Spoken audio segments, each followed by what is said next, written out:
Test 1 2 1 2. Test 1 2.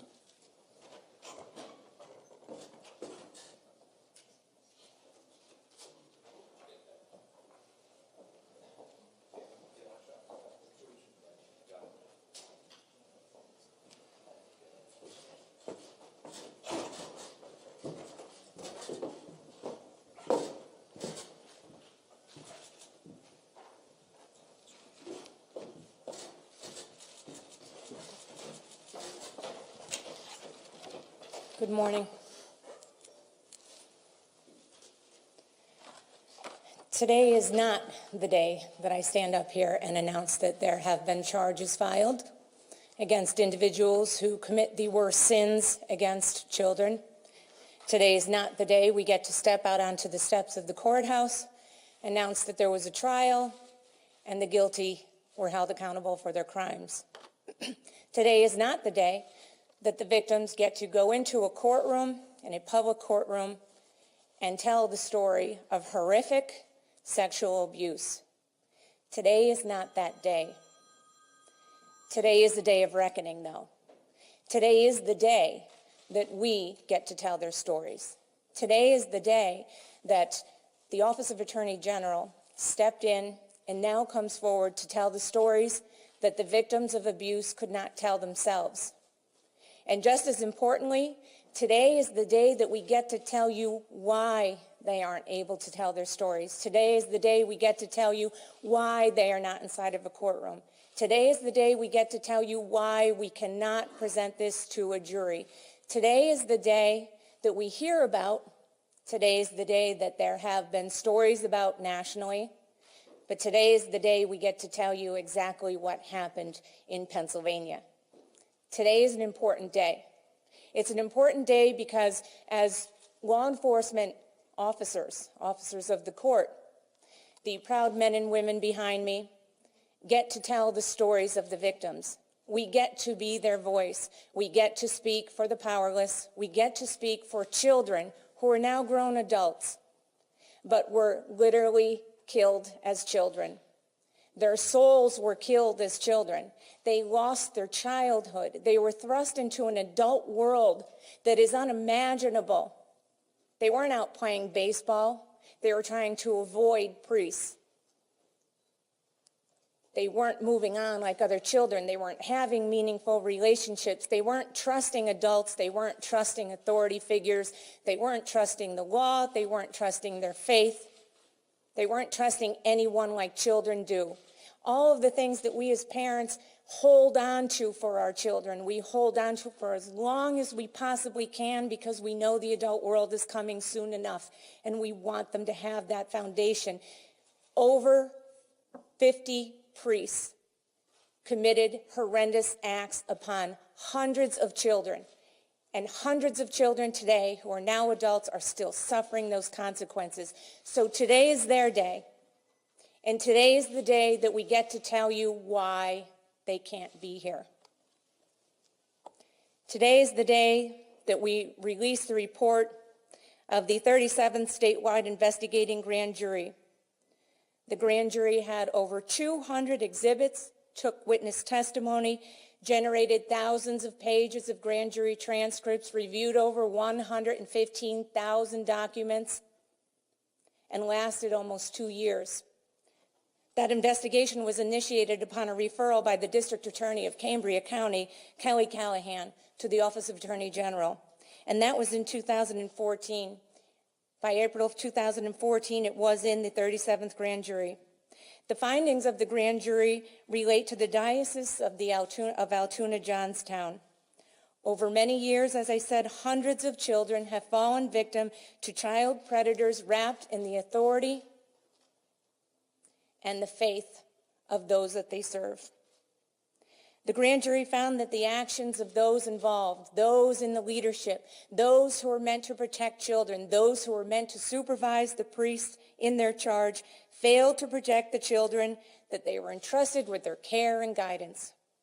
Today is the day that we tell you that this started 40 years ago. This abuse lasted for 4 decades. 4 decades. And not only was it covered up, Not only were priests moved around, but Bishops Hogan and Ademic took actions to further endanger children as they placed their desire to avoid public scandal over the well-being of innocent children.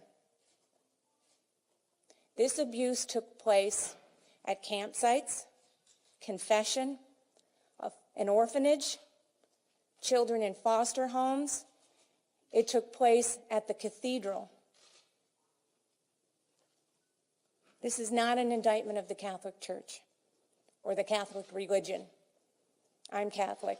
Many of the investigators, the agents, lawyers on the case are Catholic as well. This is a factual recitation of the victims' stories and of the cover-up that ensued. And the question is always, why?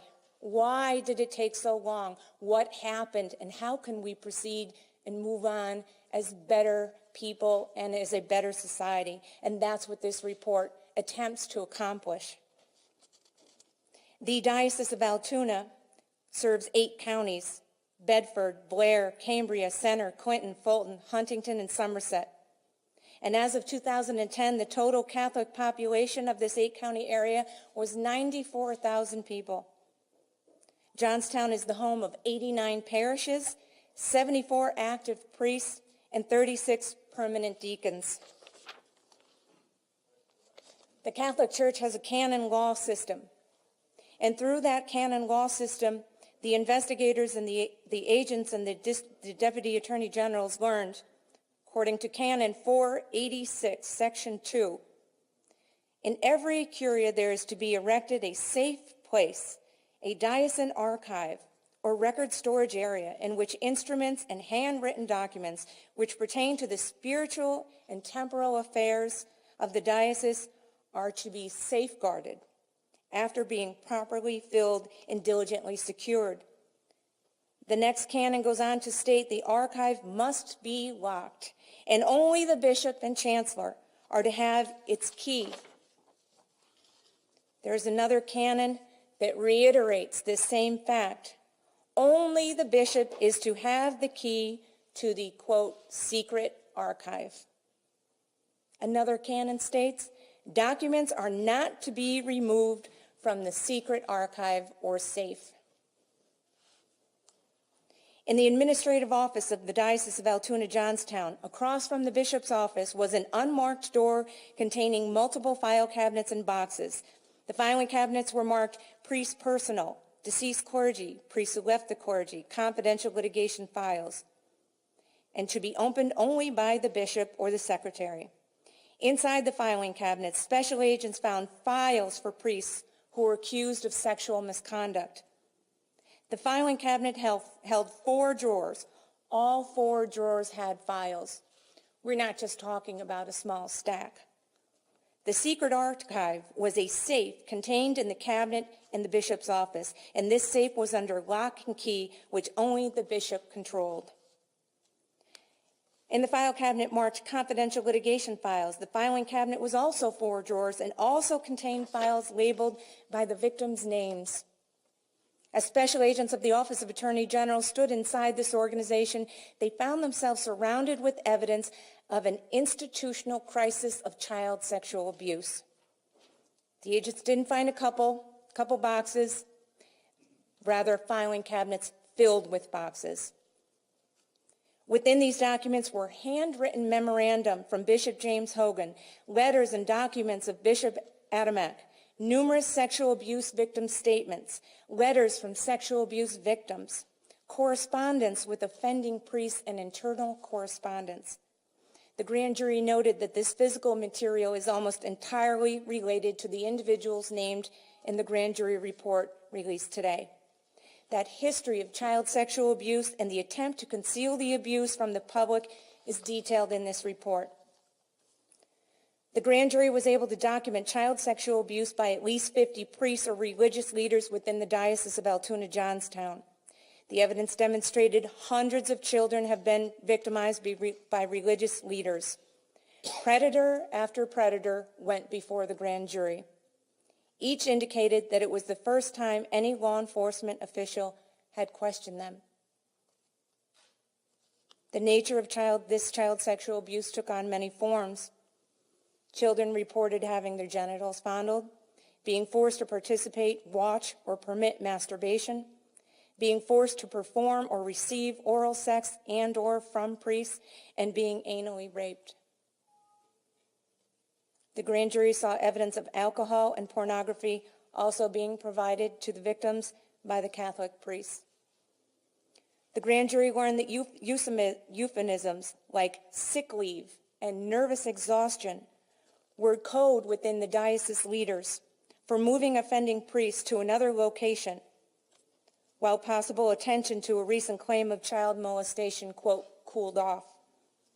The diocese approved treatment centers like St. Luke's Institute in Maryland or another treatment center in Downingtown, Pennsylvania, were used to provide cover for bishops as they left child predators in the ministry. The facilities would also often then note that they had not diagnosed the offender as a pedophile. They relied upon the self-reporting only of the accused, and then the bishops returned these monsters to the ministry. The grand jury has identified the priests in the report as individuals who are alleged to have engaged in sexually abusive acts with children. Because the victims were not able to go into a courtroom, because they're not able to be here today, I'm going to tell you some of their stories, some of the words that they used, some of the places that they were abused. One was between 1955 and 1956, a 15-year-old boy in St. Mary's Orphanage Building in Crescent, Pennsylvania. He reports that the priest told the boy, pray and go and be a good monk and not think of it again. Another boy reported that it was in the athletic program of a local high school that the team chaplain hung out with the boys in the locker room. He would then start counseling sessions, which would start with wrestling, which then turned into massages, and then attempts to grab the boy's genital area. This boy twice attempted suicide. In 2005, the priest admitted that he had engaged in horseplay with the boy. That priest remains in ministry to the day of the report. Another boy reported that it was in a cabin in Renovo, Pennsylvania. The boys were sexually abused almost constantly at any location in which the priest could have access to the child. One victim reported being kissed on the lips at the cathedral and touched. The victim reported that after the priest ejaculated on the child, he fondled the child's genitals and anus. This priest would then lash out in anger when the children rebuffed his advances. And the victims all described similar difficulties after the abuse: struggles to maintain their faith, drifting away from the church, the inability to trust authorities. The challenge after being Bender's victims wasn't an attempt to live well, but simply an attempt to live. One victim, now over 50 years old, stated that his life became a living hell. Father Bender, whom we're talking about, was accused by an anonymous letter in 1991 for sex offenses against children in the 70s. The letter was addressed to Bishop Adamek. Adamek then permitted Bender to resign his ministerial duties in 1992. Father Bender had been in active ministry continually for 35 years, but Bishop Adamek never contacted the police upon learning of the allegations or Bender's damning admission to sexually abusing children. Another father, Bodenschak, told the child, "Don't cry. That's okay. What a sweet child you are." The boy cried, an 8th grader cried, as the priest unzipped the boy's pants and fondled his penis. The boy had stayed after with the priest to collect and count the children's Sunday school offertory collection. Another priest, Father Bodziak, engaged in sexual intercourse with the 16-year-old girl in foster care. She was then removed from foster care and blamed for having a love affair with the priest, a a 16-year-old girl was blamed for the sexual abuse committed upon her by a priest. Father Boyle, between 1958 and 1960, Father Boyle engaged in child sexual abuse of a 10 or 11-year-old boy.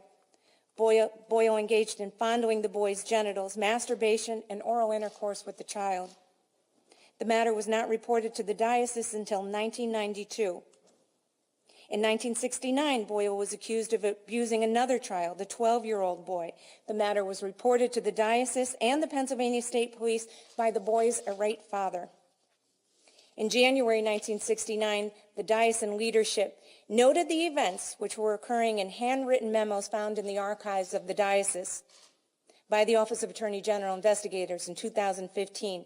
And those notes remark that while the victim's father was, quote, a hillbilly, Boyle was ill, and the boy's stories believed by all. Bishop Hogan also noted that it was believed there was sufficient evidence for charges. He then contacted Father Boyle and told him he could move on. After that, in 1970, a letter was dispatched to Father Boyle, and in 1971, Father Boyle was returned to the ministry at St. Catherine's Church in Mount Union, Pennsylvania, less than a year later. Father Boyle then groped the genitals of a 15-year-old boy and on numerous occasions. He also provided alcohol to the boy. The boy noted the alcohol on Father Boyle's mouth. Between 1973 and 1975, Father Boyle rendered another child unconscious by supplying him with alcohol. After the child was unconscious, Father Boyle anally raped him. Boyle repeatedly raped the boy in the rectory of St. Agnes Church between the boy's 14th and 16th birthdays. In 1982, the same priest, Father Boyle, met a troubling 16-year-old boy and then forced the boy to perform oral sex. The sexual abuse on this child continued for approximately 1 year and evolved into more heinous acts. Father Bunn. Father Bunn's victim was sodomized on numerous occasions. When the child was between 10 and 13 years old. Bunn would stay with the victim's family, consumed alcohol. The entire family deeply trusted their priest. And the stress of Bunn's victimizations on their son and their family was crushing. The victim's father found himself dealing with intense feelings of anger and violence, and the victim's mother was treated with medication. The victim himself began to struggle with his faith, and abandoned his hopes of being a priest. The victim's parents addressed the violation of the child with Bishop Hogan in March of 1982. The victim himself wrote the bishop in January of 1982, detailing the sexual abuse. Nothing happened. The family again approached the bishop in 1984, noting that Father Bunn was made principal of Bishop McCourt Catholic High School. The family brought a family friend to the meeting with them, a Cambria County judge. They hoped that the bishop could be persuaded to keep his promise and remove Bunn from the ministry. Bishop Hogan removed Bunn as principal of McCourt and assigned Father Bunn to continue in ministry as a parish priest at St. Philip and James Church in Myersdale, Pennsylvania. Bishop Adamek met with Father Bunn in February of 1988, following the family's latest complaint to Bishop Adamek.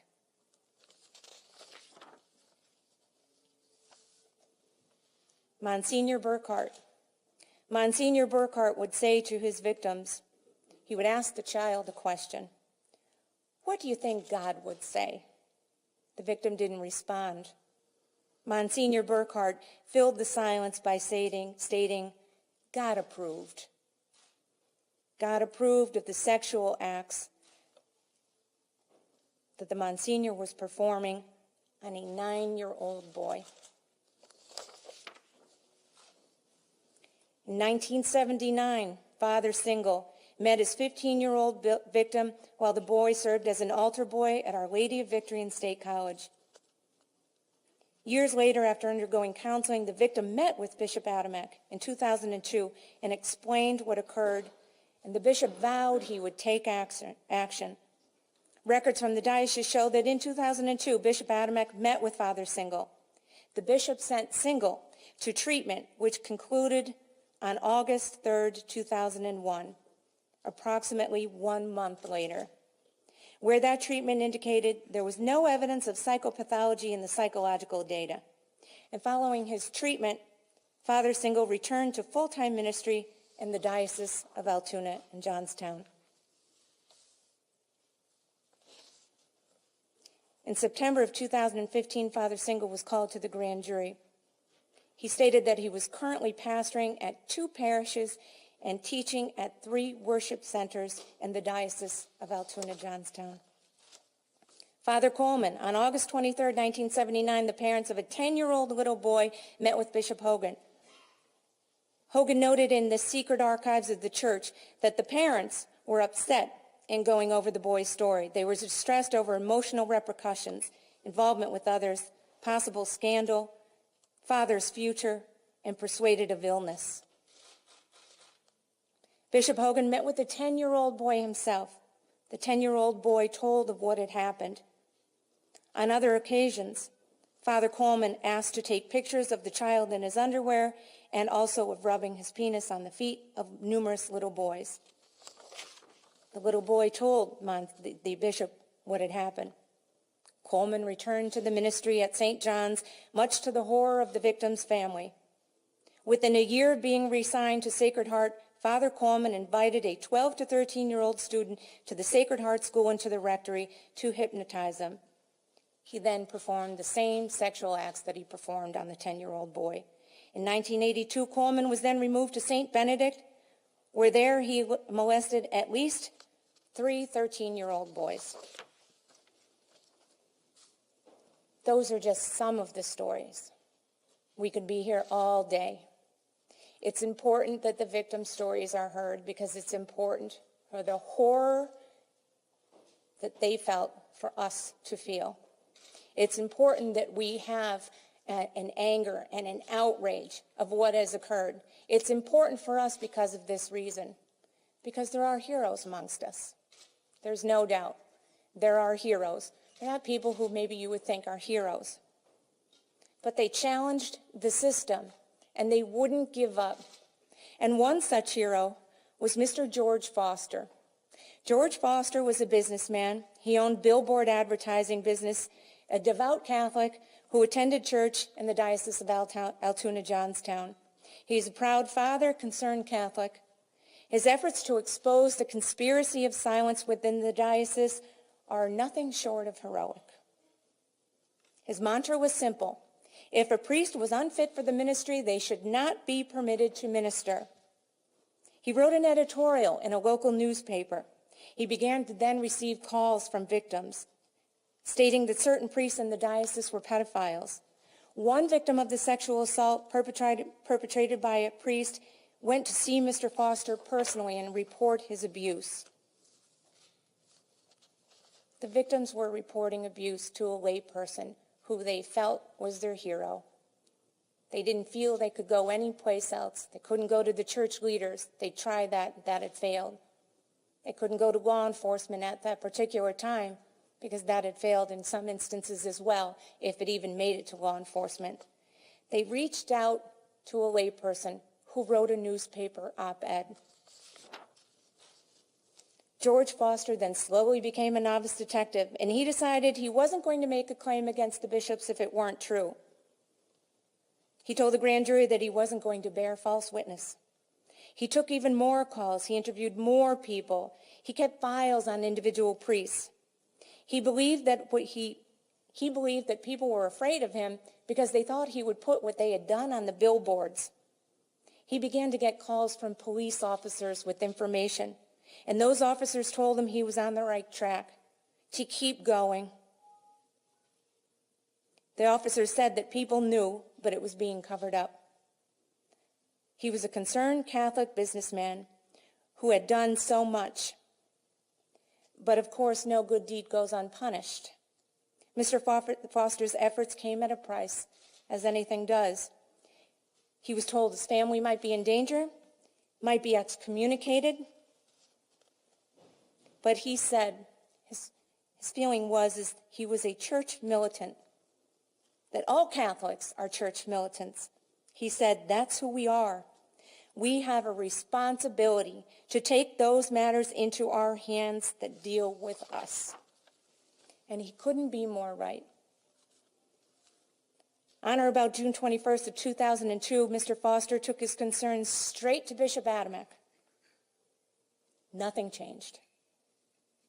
Mr. Foster was contacted by the Office of Attorney General late in 2014, and he responded with, "I'm glad someone is finally doing something."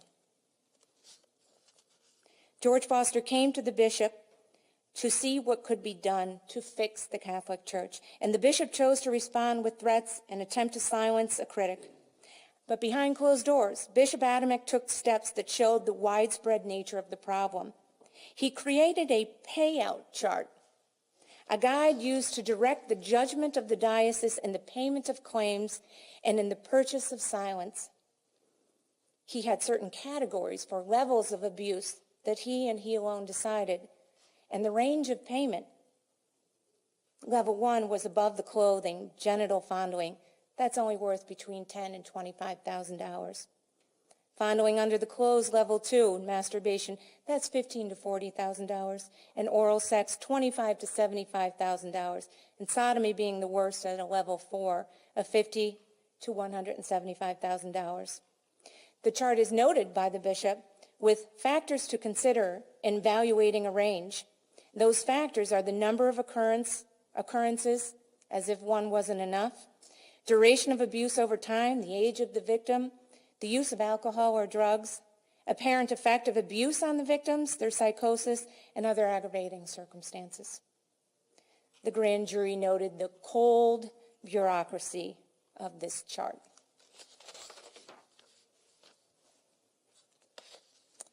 Presently, Bishop Mark Barczak is undergoing his term as Bishop of the Diocese of Altoona, Johnstown, and it's a relatively young term. The grand jury commends Bishop Barczak for the cases in which he has identified action in reporting allegations of child molestation to authorities and removing accused child predators from ministry. Barczak's removal of fathers Kaharchik, Martin, Single, Kelly, and Little were positive steps in the direction of securing the children of the diocese. The grand jury is concerned with the purge of predators and how long it's taking. But Bishop Barczak explained that he's attempted to prioritize his review of diocese materials and remove active or current priests. Bishop Adamek created what's called the Allegation Review Board. Instead of reporting to authorities, he created his own system of justice. And that system of justice was meant to determine the credibility of the allegations of abuse. In reality, the bishop still exclusively makes the decision on how or what to do with that report, and nothing has changed but the trapping of how that report is procedurally made. The grand jury finds that the victims of sexual abuse often engage in delay in reporting, if they report at all. The reasons for delayed reporting are numerous and quite understandable. The trauma of sexual abuse of victims, children, and their families can never be understood by those of us who have escaped that and can never be overstated. The victims find themselves alive, as they state, but walking, but feeling dead or dying.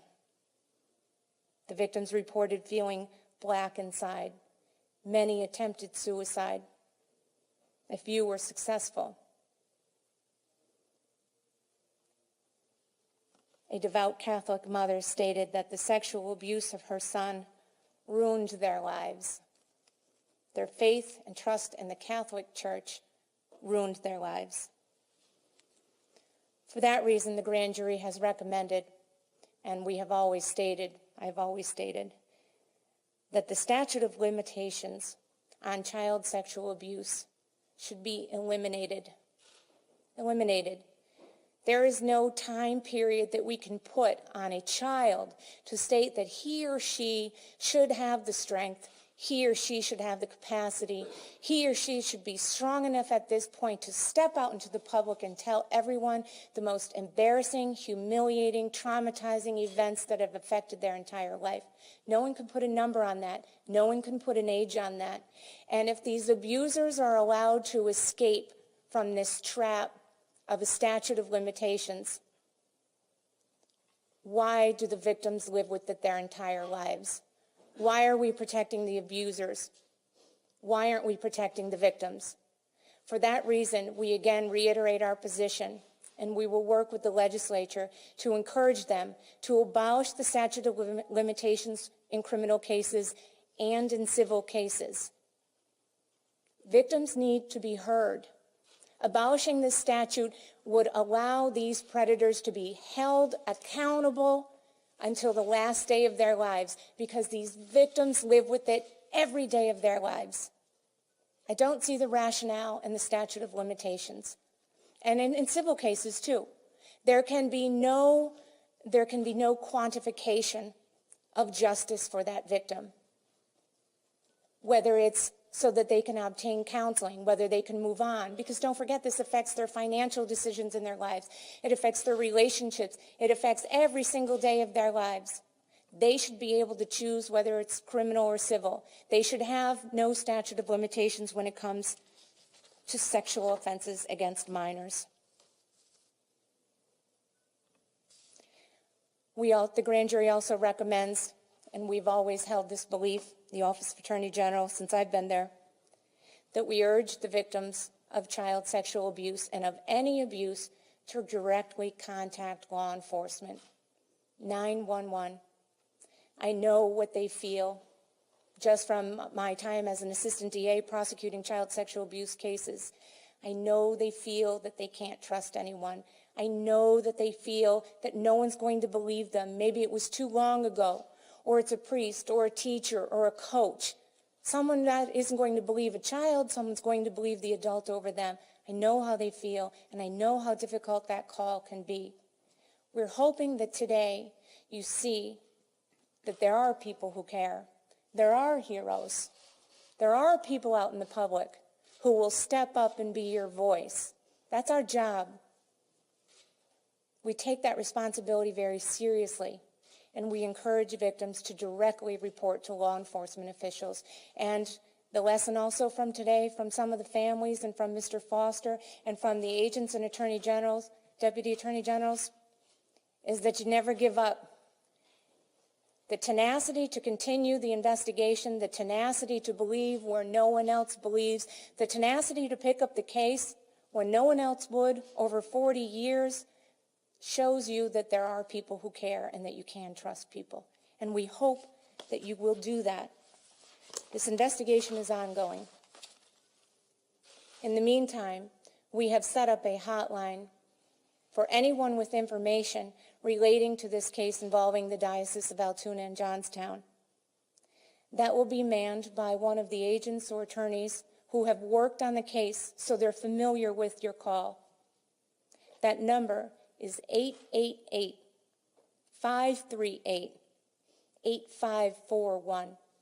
It's 888-538-8541. We will be able to answer the phone until about 9 o'clock at night. We know that people have jobs. We know that they have families now, and we're trying to accommodate that reason. If for any reason you get a voicemail, if they're on the other line, please know that that voicemail is not going into the vortex. It's not going into the black hole. It will be answered. You will be taken seriously. I want to thank everyone here on the stage, everyone involved in the investigation, all of the victims who came forward and their parents. We want to thank those people for being brave, and we want to say that we're sorry for what has happened to you. But we're hoping that by our support, you know that you can move on and you can move on with some sort of justice, even though it's in a conference room and not a courtroom. Thank you.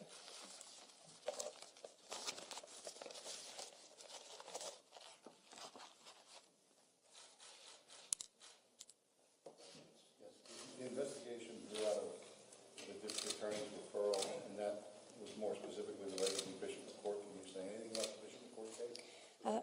I can only tell you that the investigation is ongoing, but it did come out of the referral from District Attorney Kelly Callahan.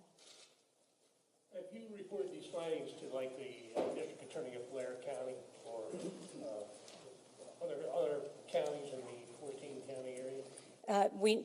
Some of the district attorneys have been contacted during the investigation, as well as contacted perhaps via the report. But this report is made public, and it is provided to the legislature, and it is also provided to those named within the report. Are there any possibility of charges being brought, like against retired Bishop Adamek or people who were involved with that era? The investigation is ongoing, and the tip line was set up so that we could possibly generate more information. Can you speak more specifically to how well you think Bishop Barczak's addressing these ongoing concerns? I can only tell you what I read from the report, but judging from the grand juror's report, after speaking with the Deputy Attorney General, we believe that he's on the right track. We hope that he pursues the investigations, he pursues his responsibility vigorously and quickly. The report says quite a bit about complicity among local law enforcement. Can you speak to that and whether there is any possibility of any charges being brought in that area? Not to beat the dead horse with this answer, but the investigation is ongoing. We have had evidence of law enforcement perhaps looking the other way, law enforcement working with the diocese to allow the priest to move on, to retire, law enforcement working to allow the priest to go to some sort of a psychiatric facility in lieu of charges. So we do have that information.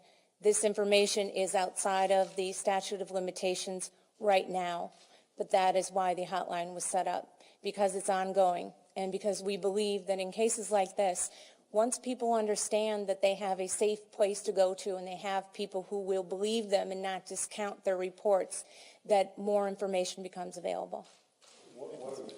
By the numbers, do you know how many victims there are? Hundreds of victims. Like 500, any ballpark? That can't be quantified. The reason is because as you look through the report and read some of the details in the report, children, in some cases, in the case of Father McCaw, reported being molested in groups and looking into the faces of other children as they endured their own molestation and as he moved down the line and then molested the next child in line. So it's very difficult to quantify, but it is hundreds of children in the 8 counties area of the Diocese of Altoona, Johnstown. Just very quickly, of the 50 priests, are any of these priests still active? As of today, no. But as of the beginning of the Attorney General's investigation, yes, they were. The office demanded that Father Single be removed, and he was. And just but when the report was coming out, a few more resigned. So as of today, no. But during the start of our investigation, yes. Can you speak to the statute of limitations? I realize it varies crime by crime, but speaking generally, what's the statute of limitations for a civil claim of abuse, and then the longest criminal statute of limitations of any charge that might be relevant? Yeah, the civil statute is 2 years. As in any civil case, they're all treated exactly alike. You slip and fall on someone's property, it's 2 years. You're sexually abused by a priest, it's 2 years in a civil case. Why would they change that to the age of the victim? That's in the criminal case. In the criminal case, the statute of limitations is the age of the victim, but it's also a moving target, the statute of limitations. It has been amended, I believe, 3 or possibly 4 times by now, and you have to look at the date of the offense and what statute of limitations applied at that date. It's a complicated process. There's also then the added extension that you may be able to put if that person was a public employee. In this case, there was not that added extension. And using all of the applicable statute of limitations, that's why none of the priests mentioned today were able to be held responsible for their actions as of yet. You said about an extension for a public employee. What about a police chief or a mayor who helped Deep Sixes? They be public employees. That is true. And the public employee is a legal standard that you have to then go before a judge and argue with regard to the statute of limitations. How far back could you go in the case against a public employee, though? 5 years? I think so. I believe it's 8 in total, but the issue here is it's always going to be very much fact-driven. When did the Yeah. alleged offense occur? When did the alleged cover-up occur?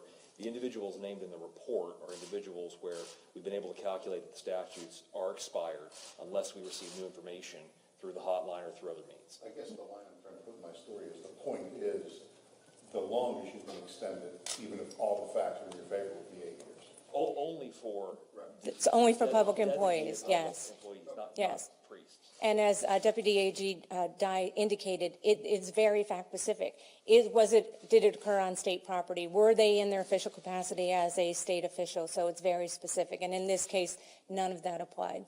And if I can add, you can see how complex this is, which is why, as the report notes, the diocese historically doing these calculations inside, where they clearly have a vested interest in the outcome, is absurd, which is why the involvement of law enforcement should allow an unbiased analysis of the statute of limitations and potentially exposure, notification, transparency, things the public deserves and needs. And that internal review in and of itself slows down any report to law enforcement. It slows down any investigation by law enforcement, and it eats up the statute of limitations, period. Do you have an age of the youngest victim? The youngest I saw in the report was 8. How many victims actually testified before the grand jury? I would be uncomfortable speaking to how many victims testified. We received information through various means, interviews by the agents on stage as well as other agents. We received information through grand jury testimony and in many cases through the diocese's own documents. You have to understand that the diocese itself had maintained many of these records, and in some cases where victims were of advanced age or out of state, we were able to see in Bishop Hogan's own handwriting how those meetings went and what those victims said. And in many cases, that Bishop Hogan believed them and simply valued protecting the institution from scandal over the public from these predators.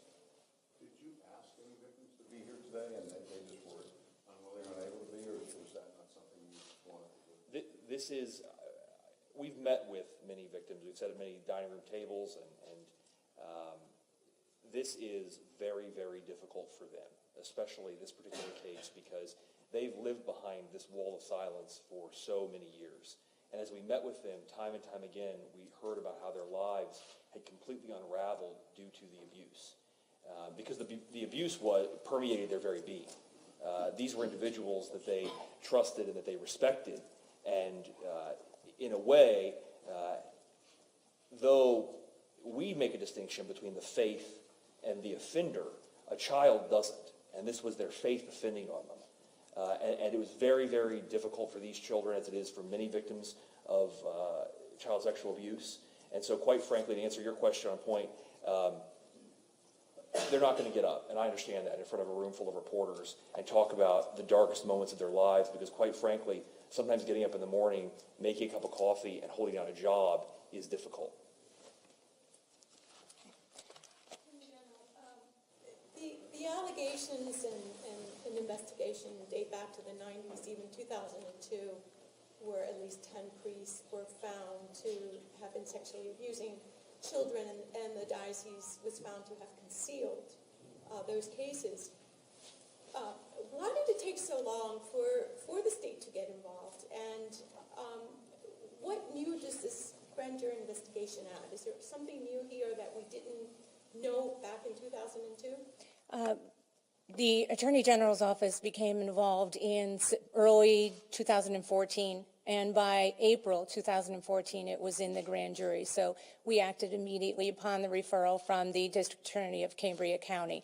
As you know, the Attorney General's office does not have original jurisdiction over cases of child abuse or child sexual abuse. We can only investigate and prosecute the case upon referral from a local DA. That's exactly what happened. With regard to what, excuse me, what new does this offer?